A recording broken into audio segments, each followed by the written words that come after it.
It sure is harder to make a buck since Maggie McGillicuddy built her new Emo Burger restaurant across the street. She copies my every move. I'm the one who started the half-price specials. Anything I do, Maggie does. I sold O-Burgers for years at $3 each. Then in comes Emu Burger, disturbing the peace. My loyal customers deserted me.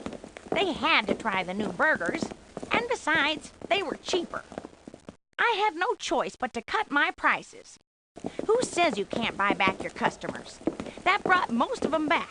But I couldn't rest easy, 'cause Maggie came right back and lowered prices even further. She started making all kinds of crazy claims. I had to fight back with some lower prices and some claims of my own. But these lower prices started killing my profits. I just don't know what my next move should be. If only the two of us could get together and agree to set prices higher, we'd both be better off. But that would be illegal. I think it's time to visit old Mort, see if I can get a jump on the competition.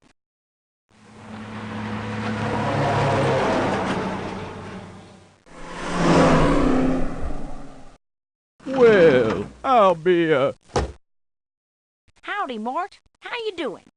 just fine, Marge. I was just thinking about you. How's old Burger treating you? That's why I'm here, Mort. I really need a boost. Something special that Emu Burger doesn't have. I've got just what you need, Marge. These new Mega Birds have the finest meat in the world. Twice the nutrition and half the fat of normal ostriches. And no one else knows just how I do it. I'm the only one with birds like these. Sounds great, Mort, but birds like that must cost a pretty penny. Well, now that I have a special ostrich, I'm not stuck charging the same price as all the other farmers. I can charge more, but I could definitely cut you a deal on the price, Marge. You're one of my best customers. You know, I've been thinking, Marge. We belong together, you and me, old Burger and the Mega Birds. We could make beautiful music together.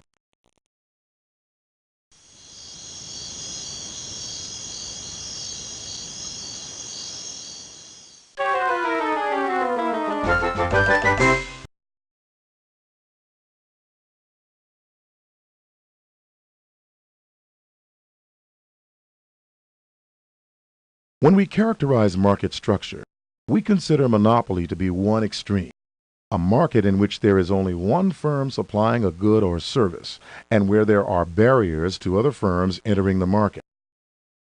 Perfect competition is the other extreme, a market in which there are many producers, many buyers, a homogeneous product, and free entry and exit. Between these two extremes are market structures that share characteristics of both. An oligopoly is a market dominated by a few sellers.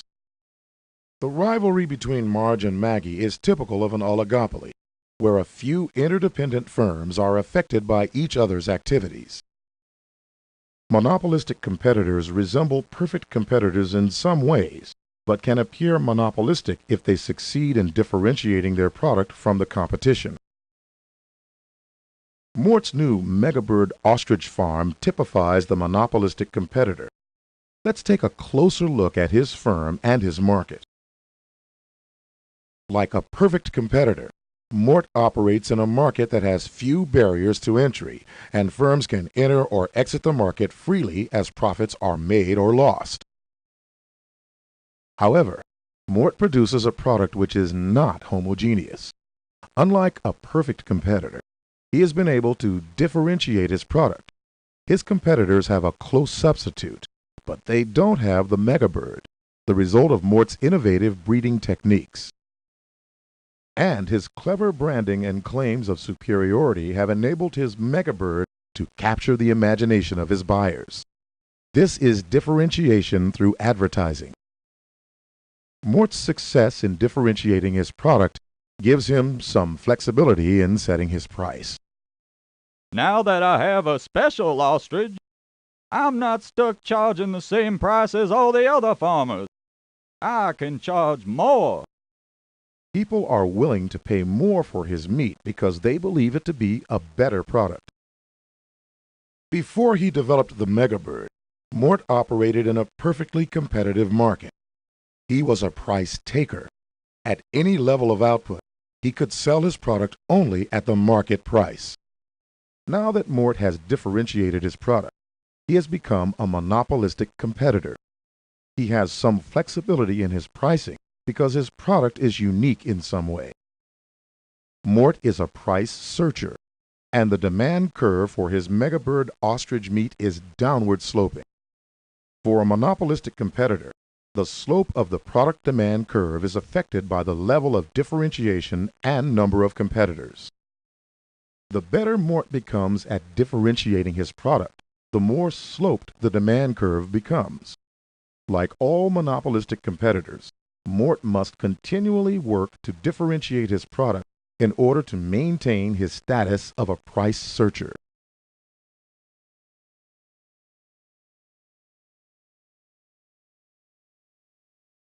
How do monopolistic competitors such as Mort earn economic profit? In the short run, Mort's profit maximization conditions resemble those of a monopolist. He abides by the golden rule. Profit maximization occurs where marginal revenue equals marginal cost. At this point, Mort is earning maximum profit. However, this situation is temporary. Since there are no barriers to entry, Mort's economic profit will motivate other ostrich farmers to develop their own versions of the megabird so they can capture some of his business. As more firms enter the market providing similar products, demand for Mort's megabirds decreases. His individual firm demand curve shifts to the left. This erodes his profit. In the long run, firms continue to enter the market until economic profit disappears. Economic profit is zero, where the average total cost curve intercepts the demand curve at only one point, the point of tangency. Like perfect competition, the long-run outcome of monopolistic competition is zero economic profit. But in perfect competition, zero profit occurs where average total cost is at the minimum. You can see from the graph that Mort is not producing at minimum average cost. If there were a higher quantity of megabirds demanded, he would produce more at a lower average cost. This condition is referred to as excess capacity. Mort could produce more, but there is no incentive to do so. If he can differentiate his product once again, he increases the quantity demanded and reestablishes a profitable short-run situation. Note that Mort is still not producing where average total cost is at the minimum. If he were, he would not be maximizing his profit because he would be violating the golden rule.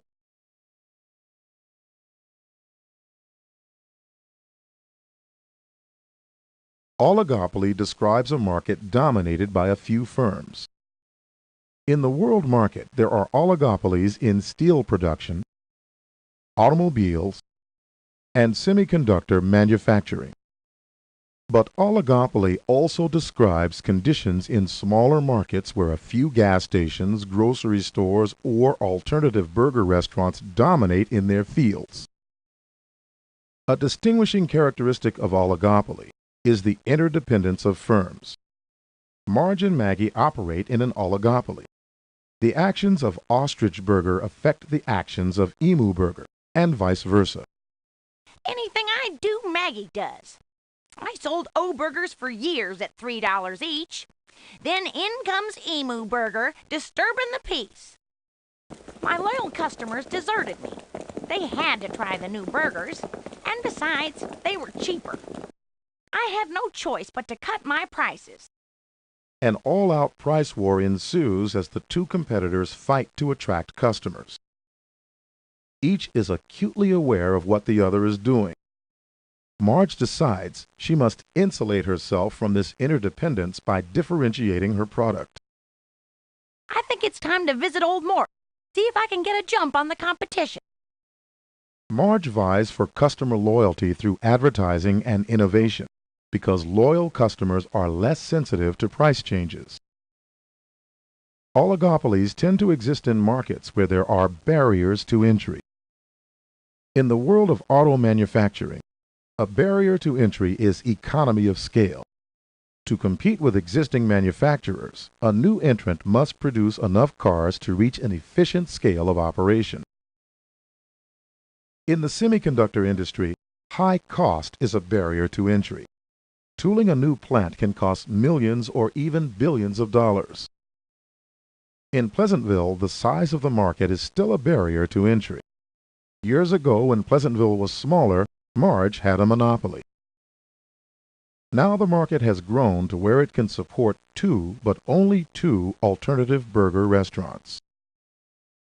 In a market where there are very few firms, there is the temptation to collude and form a cartel in an attempt to keep prices high, and as a unified group act as a monopoly. However, attempts to maintain a cartel often fail because of differences in costs to each firm and the temptation to cheat. If a firm sells at just below the agreed-upon price, it can make a considerable gain. A well-known example of a cartel is the Organization of Petroleum Exporting Countries, or OPEC, which has often tried to limit the supply of oil and drive prices up. The motivation of an oligopolist is different than that of a monopolist or a perfect competitor. Oligopolies tend to be predatory and may sacrifice profit for a gain of market share. The ultimate intention is to force competitors out of business and assume a position of monopoly. Therefore, the profit-maximizing models used to analyze other market structures often do not apply. In oligopoly, the behavior of firms cannot be explained by a single general model.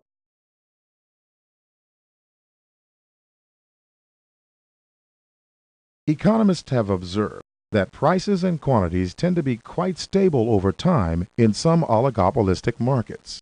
In such markets, the behavior of some firms is explained by the kinked demand curve model.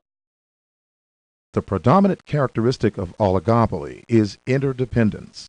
Marge is aware of Maggie's Emu Burger restaurant and pays attention to what Maggie does.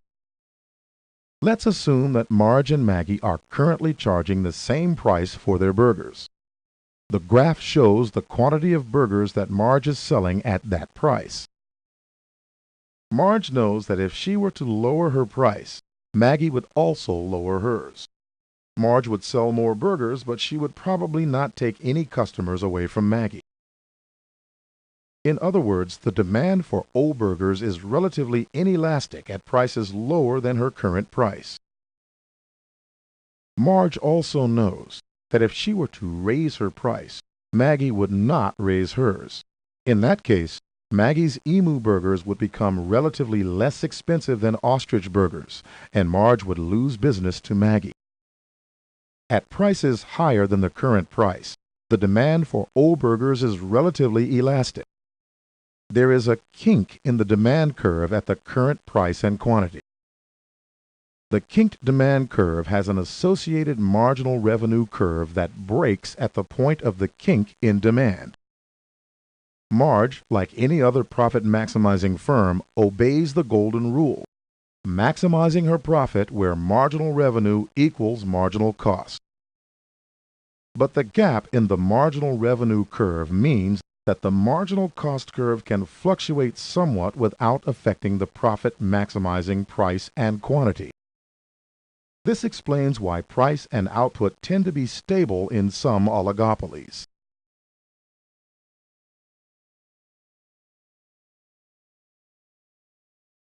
Let's check in on the battle for the alternative burger market in Pleasantville.